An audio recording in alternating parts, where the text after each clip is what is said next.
그래서 선지자가 그 이스라엘의 그런 죄를 고발하고 그래서 너희들이 형벌을 받는다. 주로 이제 이런 말씀인데 앞장에 이어서도 계속 이스라엘의 이런 파멸을 얘기합니다. 이들은 이제 그 바로 앞에서 보면 다 시체가 공중에 새와 땅의 짐승의 밥이 될 33절에 7장 그리고 뭐 즐거워하는 소리 다 끊긴다. 그러면 저 끝났는가? 죽음으로 끝이 났는가? 그건 아니고 계속 8장에 오늘 본문에 보면 죽은 자들의 시신이 제대로 안치되지 못해요. 침략자들이 그들의 시체를 끌어낸다고 그랬어요. 그래서 해와 달과 하늘의 무별 아래서 펼치게 하려니 그 뼈들을, 왜냐하면 그것은 그들이 그동안 섬겼던, 너희들이 그렇게 섬기며 뒤따르고 사랑하며 구하고 경배하던 해와 달과 별, 이들은 그걸 섬겼거든요. 하늘의 천체, 그런 신들을 섬겼는데 이제 바로 그들 앞에 너희들의 뼈를 갖다가 그렇게 드러나게 할 것이다. 왜 그들은 이 무덤에 있는 그 뼈들을 다 끌어내서 그렇게 헤쳐놓는가? 어떤 잔인함 때문일지, 아니면 혹시 무슨 뭐 보물 같은 거 그런 걸 무슨 소문이 돌아서 찾으려고 했는지 모르지만 어쨌든 결과적으로 그 무덤 시신조차도 밖으로 해지게 되었다 그 말이에요. 그래서 거두거나 묻히지 못하여 지면에서 그냥 분토 같은 먼지같이럼 그렇게 될 것이다. 그리고 이때 혹시 죽지 않은 사람들은 오히려 사는 것보다 죽는 걸 원한다는 거예요. 그만큼 낙이 없고 이제 이방에 끌려가서 거기서 고통을 받는다는 것이죠. 이러는 분위기 속에서도 여전히 이스라엘 이 백성들의 모습은 어떠한가? 보통 사람이 넘어지면 일어나요. 집을 떠났으면 그러면 돌아오지 않겠는가? 그런데 5절에 보면 이 예루살렘 백성은 절대로 이걸 할 줄 몰라. 돌아오는 걸 할 줄 몰라. 절대로 그들은 돌아오지 않죠. 거짓을 고집하고 돌아오기를 거절하며. 6절에 보면 그들은 정직을 말하지 아니하고 자기 잘못을 뉘우치는 자가 없고 오직 그들은 죄악을 향해서 달려가는 그러한 자들입니다. 공중의 악은 그 정한 시기를 알고 산비둘기와 제비와 두루미는 그들이 올 때를 지키거늘 내 백성은 여호와의 규례를. 이 모든 이 짐승이라든가 자연 만물은 일정한 법칙대로 움직여요. 그들은. 그런데 이 하나님 나라의 백성들은 하나님의 법을 지키지 않는다는 거예요. 여호와의 규례를 알지 못한다 그거예요. 또 이 백성뿐만 아니라 지도자들 어떻습니까? 8절에 그들은 참으로 거짓 거짓되기, 서기관의 거짓의 붓이 거짓되게 하였다. 서기관들이 그렇다는 거예요. 자기들은 여호와의 율법을 갖고 있다 하지만 거짓되게 그렇게 했고, 자기들이 지혜롭다고 하지만 그들이 사실은 부끄러움을 당하여 두려워 떨다가 잡히리라. 보라, 그들이 여호와의 말을 버렸는데 무슨 지혜 얘기를 하고 있느냐 그죠? 그리고 그들은 오히려 지도자들이지만 가만 보면 욕심만 내고 있어요.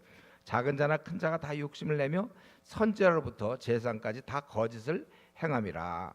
그리고 그들은 계속 연신 11절에 평강을 얘기하고 있습니다. 이 백성들이 정말 깊은 상처를 받았고 그랬지만은 평강을 외치고 있으며 자기들은 이 죄를 행하면서도 전혀 부끄러워하지 않고 조금도 부끄러워하지 않을 뿐 아니라 얼굴도 붉어지지 아니하였느니라. 그래서 그들이 엎드려질 자와 함께 엎드려질 것이라. 내가 그들을 바랄 때 그들이 거꾸러지리라. 여호와의 말씀이니라. 그래서 지금 보니까 이 백성들은 돌아오기를 되게 싫어해요. 거짓되고 잘못이 되어도 뉘우치지 않고 죄악을 향해 달려갑니다. 우리 이거는 지금 예레미야 계속된 거고, 모든 선지서 다른 걸 다 봐도 이건 아주 특징이에요. 특징. 하나님에 대해서 마음이 애당초 없고 하나님에 대해서 좀 싫어하는 걸 해. 자기들이 가만 보면 돌아오는 거 이런 거는 없어요. 근데 이게 이제 에레미야 시대뿐만 아니라 원래 인간의 모습입니다. 아담하가 타락한 이후로 우리는 부단히 노력하지 않으면 하나님과 그냥 가만히 있으면 멀어지게 돼 있는 거예요. 신앙이라는 것도 부단히 노력하지 않으면 그냥 가만히 아무 생각 없이 세월 보내면요 신앙 다 떨어집니다. 왜냐하면 우리 인간의 모습이 이 죄에 대한 이 친화력을 갖고 있어요. 우리는 이게 작동하는 거예요. 가만히 있을 때 저절로 작동을 하게 돼 죄랑. 그래서 우리 그러기 때문에 사실은 우리가 이런 면에 있어서 내 안에 있는 죄와 부지런히 싸워야 되고 이 죄에 대한 가장 강력한 약은 바로 이런 기도 생활, 말씀 생활 이것입니다. 그러니까 우리 보통 왜 사람이 미지근하게 되는가? 보통 말씀 기도 생활을 형식적으로 하고 아무런 감동도 없이 그냥 기도 생활, 말씀 생활 아무 감동도 없이 무슨 깨달음도 없이 그렇게 하는데 또 주위에 친구들조차 별로 신앙이 없는 친구들을 만나면 그들에게 내 스스로도 죄에 향하는 본성을 갖고 있는데 옆에서 몇 사람이 그런 식으로 자꾸 얘기하고 있으면 성경에 이런 근거를 못 갖고 있으면 저절로 그는 미지근한 사람이 되는 거예요. 그래서 모태 신앙들 보면 고등학교 때까지 뭐 시험 공부하고 그래도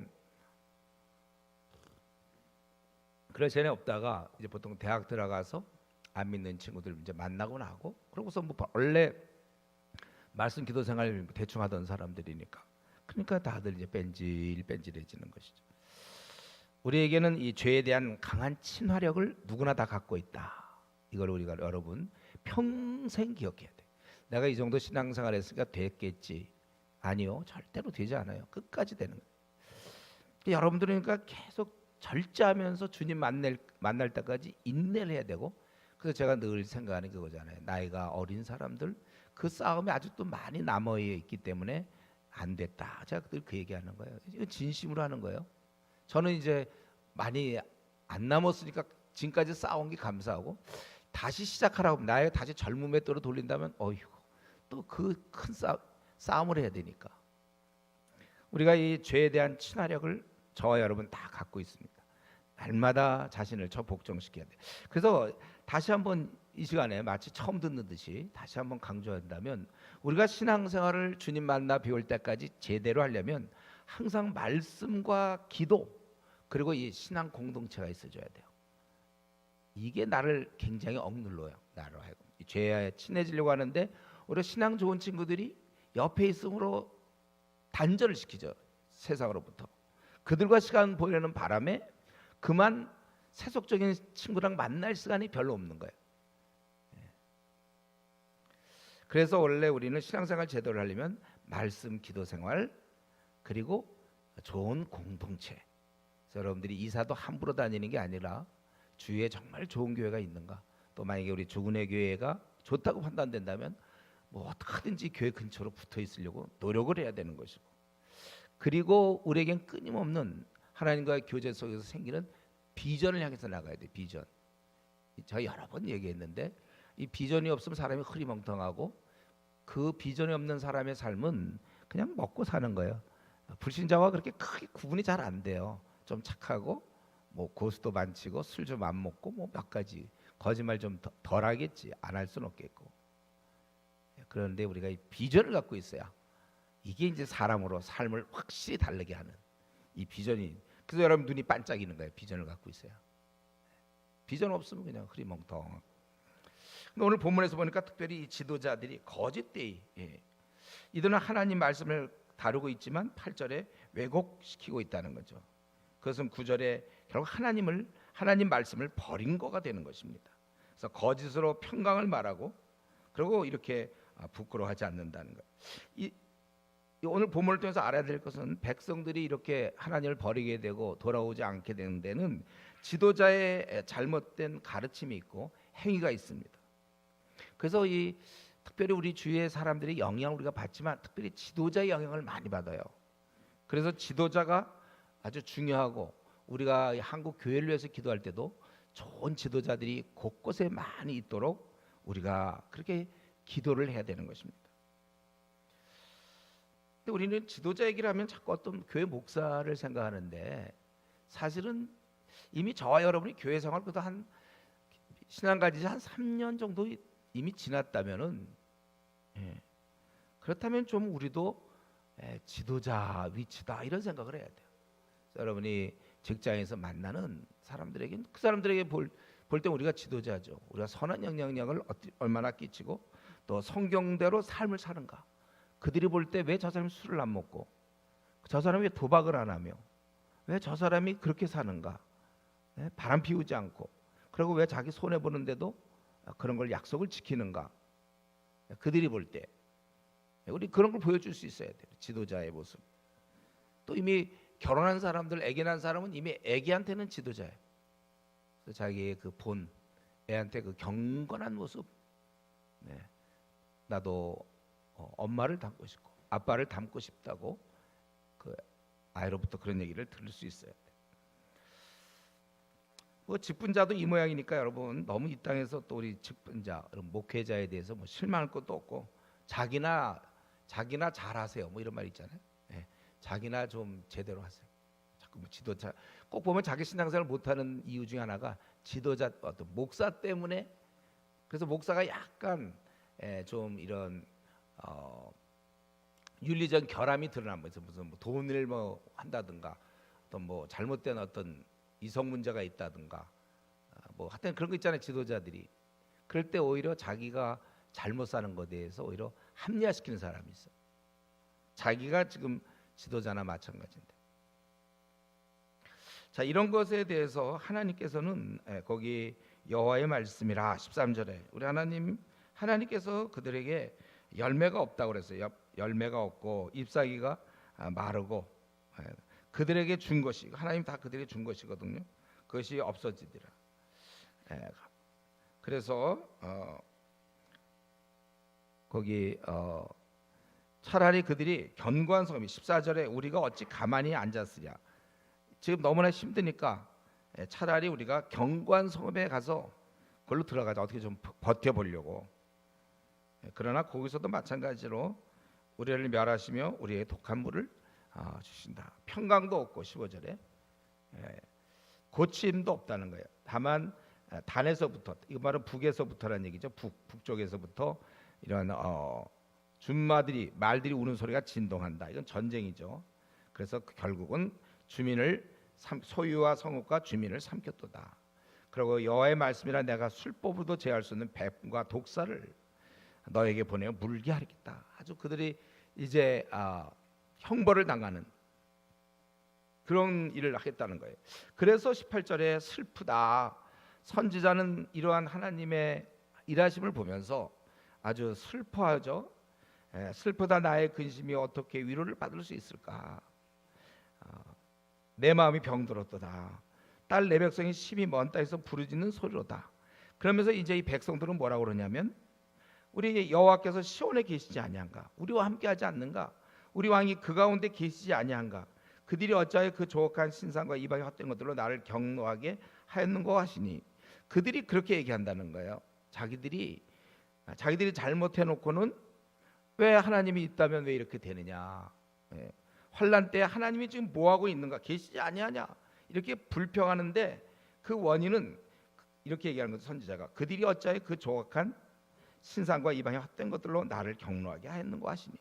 그 원인은 결국 이스라엘의 우상 숭배에 있는 것이지 하나님이 없어서 너희가 당하는 것이 아니라는 거예요.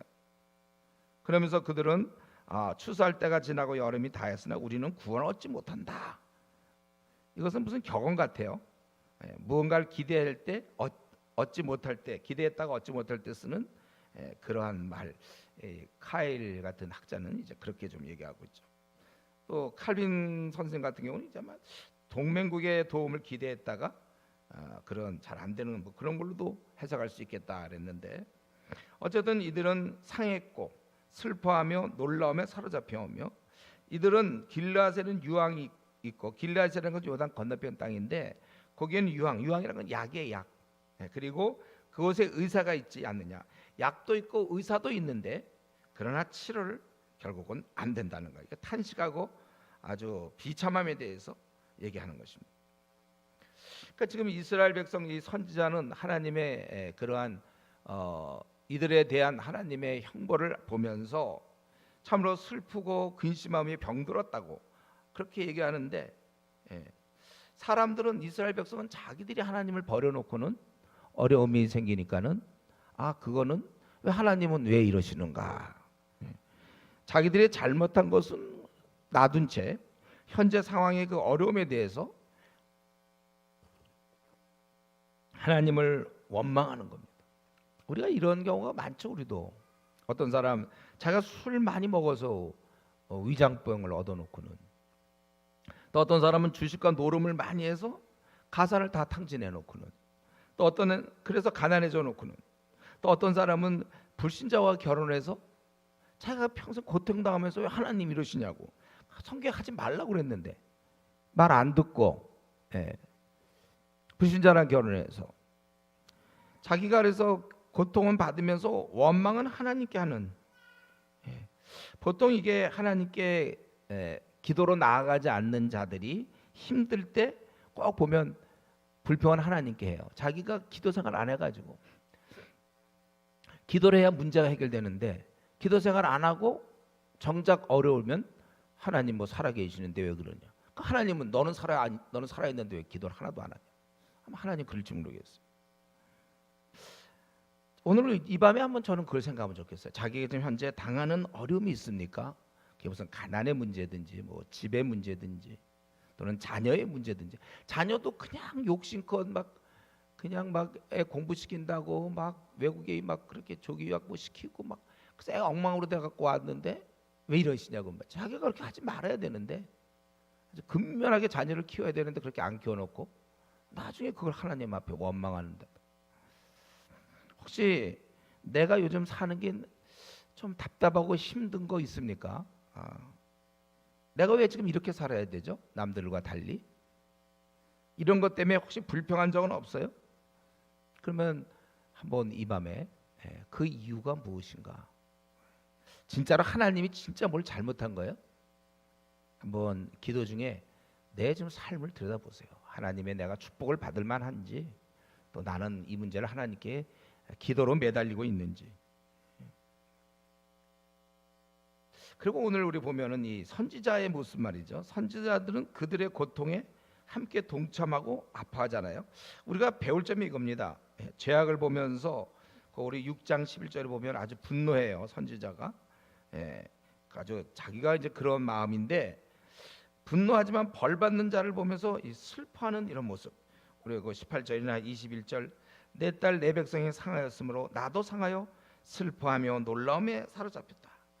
요들 말 되게 안 듣더니 잘 됐다. 요것들 고소하다. 그런 자세가 아니에요. 선지자는 하나님의 그들 일꾼은 이 정도는 되는 거예요.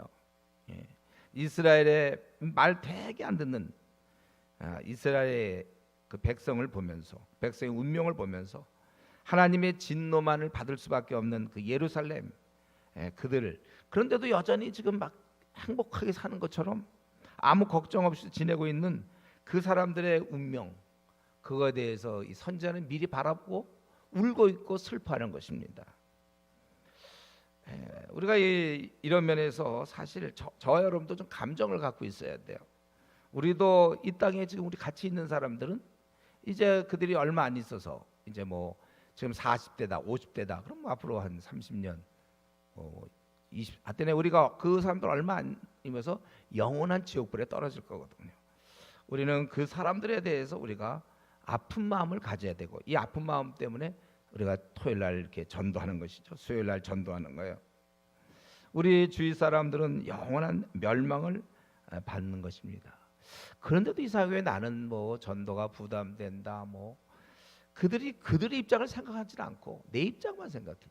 나는 시간이 없고 바쁘고 좀 냉랭해. 나는 동기부여가 잘 안 된다. 그렇겠죠. 저는 그래서 우리가 할 수만 있다면, 다른 말로 먹는 문제를 해결할 수 있다면, 두 사람 중에 한 사람이 돈을 번다면, 그렇다면 매일 나가서 복음을 전해야 돼요. 그리고 우리는 그들을 위해서 좀 울어야 됩니다. 우리에게 이러한 영성을 소유해야 되고, 여러분 중국 땅에 갔을 때도 그들 바라보면서 많이 울어야 돼요. 저 하나님도 없이 사는 저들. 요즘 뭐 중국이 좀 이제 한동안 경제력으로 좀 이렇게 뒷받침이 돼서 좀 잘 살고는 있지만 그들은 대부분이 영원한 멸망받을 자를 좀 생각하면서 9장에서는 계속 그들의 죄악을 열거하고 있습니다. 그래서 어찌하여 내 머리는 물이 되고 내 눈은 눈물 그네 될까? 죽임을 당한 딸 내 백성을 위하여 주야로 울려. 좀 막 울고 싶은데 이제 눈물도 메마를 정도예요. 너무. 그래서 아주 그냥 다 근원이 됐으면 계속 울고 싶다 이거죠. 그러면서 동시에 2절에 나는 또 이 백성을 떠나가고 싶은 거예요. 왜냐하면 그들이 간음하는 자요 반역하는 자의 무리가 되기 때문에 차라리 그냥 짐승하고 지내는 게 낫지 광야에 사는 게 그들보다 낫다는 것입니다. 이들이 심판당하는 것은 여호와의 말씀이니라 그들이 화를 당긴 같이 그들의 혈로를 거짓을 말하고 계속해서 그러니까 이 지금 예레미야는 이들의 문제를 얘기했다가 형벌을 얘기했다가 또 얘기했다가 하여튼 계속 얘기하죠. 이들은 거짓을 말하고 강성하지만 진실하지 아니하고 악에서 악으로 그러니까 더욱 악해지는 거예요. 또 하나님을 알지 못하고 그렇기 때문에 너희 각기 이웃을 조심 믿을 사람 없다는 거예요. 형제를 믿지 말라. 왜냐하면 다 속이고 비방하며 5절에 각기 이웃을 속이며 진실을 말하지 아니하며 그들의 여로 거짓말하기를 가르치며 악을 행하기를 지치거늘 네가 사는 것이 속이는 일 가운데 있도다. 그들은 속이는 일로 말미암아 나를 알기를 싫어하니라 여호와의 말씀이니라. 아주 이들은 아주 그 뭐라 그래요? 좀 쩔어 있다 그러나 아주 그 거짓말에 아주 쩔어 있는 거예요. 순전히 속이고 그 순간만 넘기면 되니까 그냥 둘러대고 아주 거짓말하고 이게 원래 저희들 얘기하죠. 우리는 태어날 때 다 거짓말 9단으로 태어나는데 이거를 이제 이 거짓말 9단짜리를 8단, 6단, 2단, 1단 그 다음에 8급, 뭐 16급 점점 해서 점점 줄여나가야 되는 이 작업을 안 하면 교회를 10년 다녀도 거짓말 9단으로 남아 있을 수 있는 거예요. 그 사람이 목사가 되면 한국 교회 문제 일으키는 거죠. 교회가 크면 클수록 문제를 일으키는 거고 그런 사람이 이제 장로가 되면 교회를 어지럽히게 하는 거예요. 우리가 이거를 아셔야 돼요, 여러분. 우리가 이런 것들 악인의 아주 대표적인 특징이 마귀의 속성이 뭐라고 했어요? 너희 압이 마귀에게서 났다. 너희 압이 그 거짓의 압이라고 그랬잖아요. 거짓의 압이. 요한복음 8장에 거짓의 압이라고 그랬어요. 원래 마귀가 원래 거짓말하는 자예요. 그래서 선악과 때 그렇게 된 거고.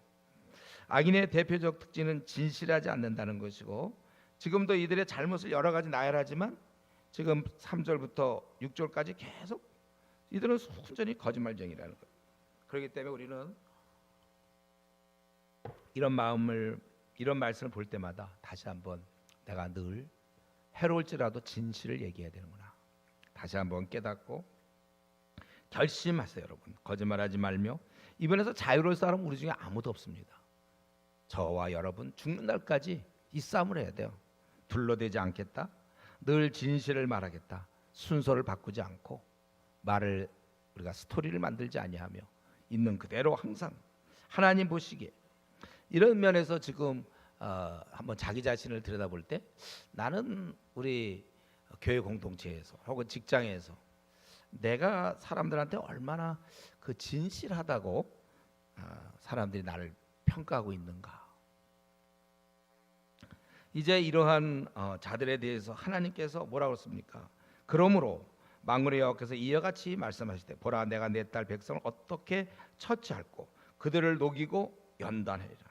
그들의 혀는 죽이는 화살이라. 이 거짓말하고 막 비방하고 그건 죽이는 화살이며 거짓을 말하며 입으로는 그 이웃에게 평화를 말하나 마음으로는 해를 꾸미고 그래서 내가 이 일로 말미암아 어떻게 내가 벌하지 않을 수가 있겠느냐 보복하지 않겠느냐 내가 산들을 위하여 울며 부르짖으며 광야 목장을 위하여 슬퍼하나니 이는 그것들이 불에 탔으므로 지나가는 자가 없으며 거기서 가축의 소리가 들리지 아니하며 공중에서도 짐승도 도망하여 없어졌습니다. 하나님께서 다 이렇게 그리고 예루살렘을 무더기로 만들어버렸다. 다 흙더미로 만들어 버렸어요. 승냥이 자칼이 자칼 그걸로 굴이 되게 하고 유다의 성읍들이 황폐하게 하여 주민이 없게 하리라. 그런데 이것을 깨달을 자도 없어요. 12절에 보면 분별할 자도 없고 다들 이렇게 어리석은 자가 돼서 광야같이 불타서 지나가는 자 없게 되었느냐? 이렇게 된 것은 저들이 13절에 율법을 버리고 하나님 말씀을 순종치 하며 그대로 행하지 아니하고 완악한 마음으로 14절 바알을 쫓았다는 것입니다. 그러므로 만군의 여호와 이스라엘 하나님께서 말씀하시다 보라 내가 그들 곧 이 백성의 쑥을 먹이며 독한 물을 마시게 하고 그들과 그들의 조상이 알지 못하던 여러 나라 가운데서 그들을 흩어버리고 진멸되기까지 그 뒤로 칼을 보내리라. 계속해서 하나님께서 이렇게 완전히 그 번성하던 예루살렘을 완전히 쑥대밭 황폐가 하게 했다는 거예요. 그들이 이렇게 거짓되고 서로 이렇게 하나님 떠나며 바알을 섬기고 이럴 때 하나님께서 그렇게 하시겠다는 겁니다. 여러분, 우리 하나님이 하시는 일은요, 우리가 막을 수 없습니다. 아무도 막을 수 없어요. 시대 분위기는 그 정도면 용납해도 하나님 기준에 맞지 않는 것들은 그건 안 되는 것입니다. 아무리 보통 사람들이 일반적 그렇게 사는 건 다 일반적이야. 아마 이때 거의 우리 어제 그제 살펴보다 한 명도 없었다고 그랬잖아요. 이게 거의 다 뭐 그렇게 살아. 요즘은 시대의 조류라는 거죠. 조류. 그 정도는 별로 죄가 아니야 우리끼리는. 그러나 하나님 앞에서 우리 말씀에 비추어서 우리는 하나님의 기준에 맞추어서 심판하시는 거지. 이 시대의 어떤 분위기 이 정도는 뭐 남들도 다 하는데요. 뭐 요즘 교회 다녀도요. 에이 이 정도는 뭐 다 하는 거예요. 그렇게는 안 한다는 거죠. 다수결이 아니에요. 교회는 하나님 나라에서 다수결은 무의미합니다.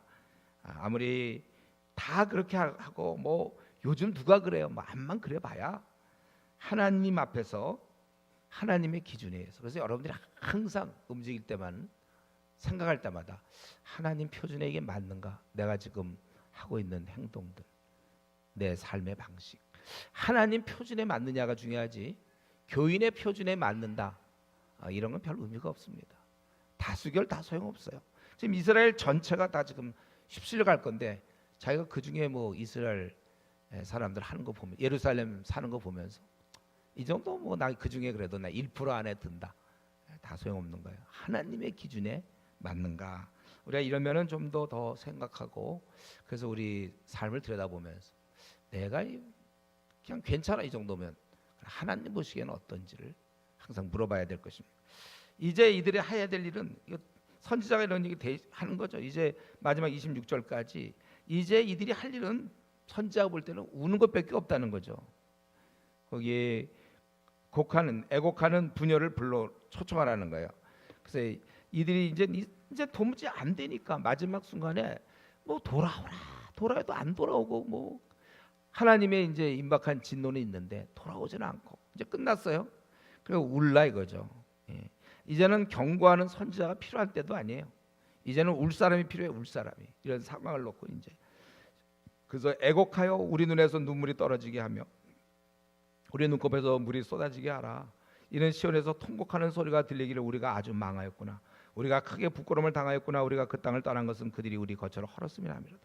부녀들이여 여호와의 말씀을 들으라. 너희 귀에 그 입의 말씀을 받으라. 너희 딸들에게 애곡하게 하고 각기 이웃에게 슬픈 노래를 가르쳐라. 부녀들이라고 얘기한 것은 남자들보다 훨씬 더 정서적이니까 이런 상황에 대해서 이들은 울 수 있으니까. 그래서 모든 여인이 다 울어야 된다는 거예요. 그래서 무릇 사망이 창문을 통하여 넘어 들어오며 그 집안에 들어왔다는 것이죠. 죽었다는 거 사람들이.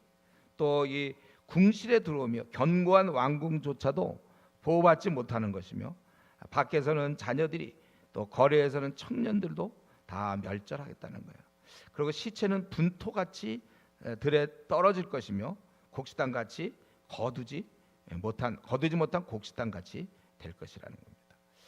끝까지 이스라엘이 안 받아들이니까 결국은 뭐 해도 안 되는데 그럼 파멸당해야지 뭐 어떻게 해요. 이제 이스라엘은 울어야 됩니다. 자신들의 비참한 상황에 대해서 울어야 되는 거예요. 근데 그들은 울 줄을 몰라요. 어쩌면 우리도 이 땅에서 성령의 역사는 완악하고 강팍한 내가 기도하면서 울 수 있다면 그는 아주 성령의 역사에 나의 이런 죄된 모습을 보며 애통하는 사람들. 나는 왜 여지껏 여기밖에 못 왔는가? 지금 내 나이가 이제 40이 됐는데 이제 30이 되었는데 여기까지밖에 못 왔는가? 우리는 이러한 눈물 하나님 앞에서 울어야 될 것이고 또 좀 이러한 면에서 좀 지금 이스라엘 백성은 좀 울어야 될 때예요, 이것은. 그리고 23절부터 마지막까지 보면 너희들 다 안 된다는 거죠. 자기를 신뢰하지 말라는 거예요. 너희의 그 지혜와 용맹과 부함도 너희 멸망을 막을 수 없다는 거예요.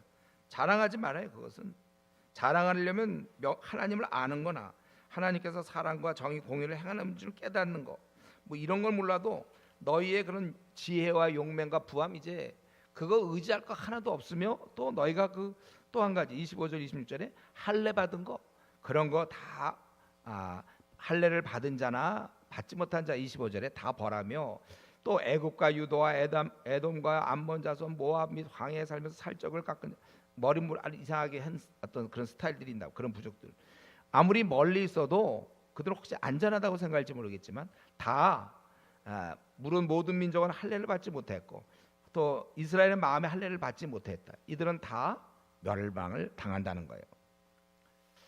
그러니까 우리가 이런 걸 볼 때 이게 안 되는 거예요, 이게. 그러니까 지금 우리 지금 에레미야 그 9장을 통해서 보면은 마지막까지 이 예루살렘 백성들 마지막까지 가는 겁니다. 근데 이게 죄인들은 대부분 끝까지 가요. 끝까지 갑니다. 끝까지 안 받아들이고 죽는 거죠. 끝까지.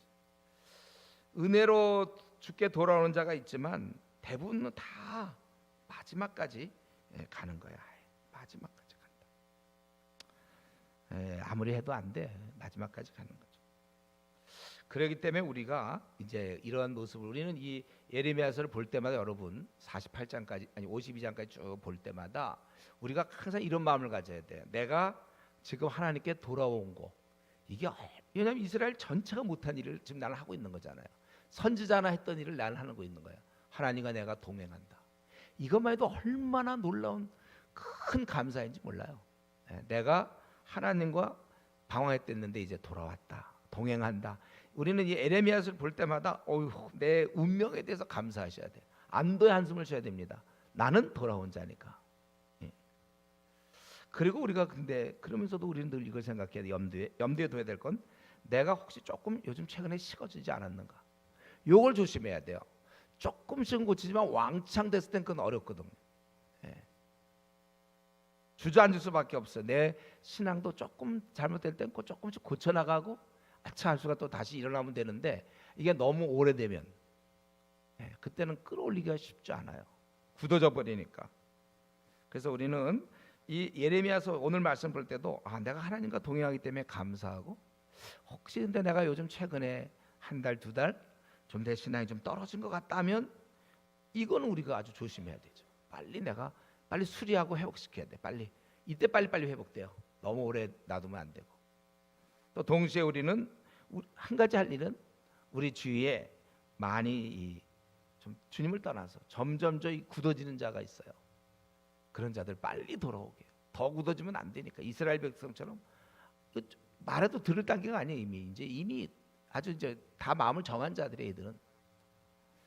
우리 한국 교회를 볼 때 지금 우리 220만은 공개적으로 교회를 떠났습니다. 자기들은 이제 교회 필요 없다. 한국 교회.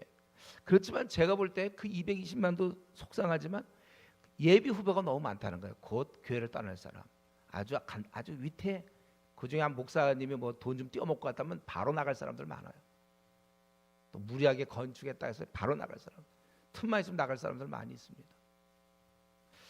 우리 다시 한번, 이제 우리가 이렇게 돌아왔으니까 우리는 이 예레미야 선지자 입장에 서서 우리는 열심히 우리가 해야 될 일, 이들을 돌아오게 하고 외치고, 조금 나간 사람 빨리 좀 붙잡고 우리가 힘써, 또 우리 이미 제대로 선자들 더 설 수 있도록 사랑과 선행을 격려하면서, 우리 가만히 있지 말고 여러분 주위에 있는 사람들, 신앙인들 자꾸 우리가 격려하고 함께 우리가 주님을 닮아가고 쫓아가는 그러한 삶을 살 수 있어야 되겠습니다.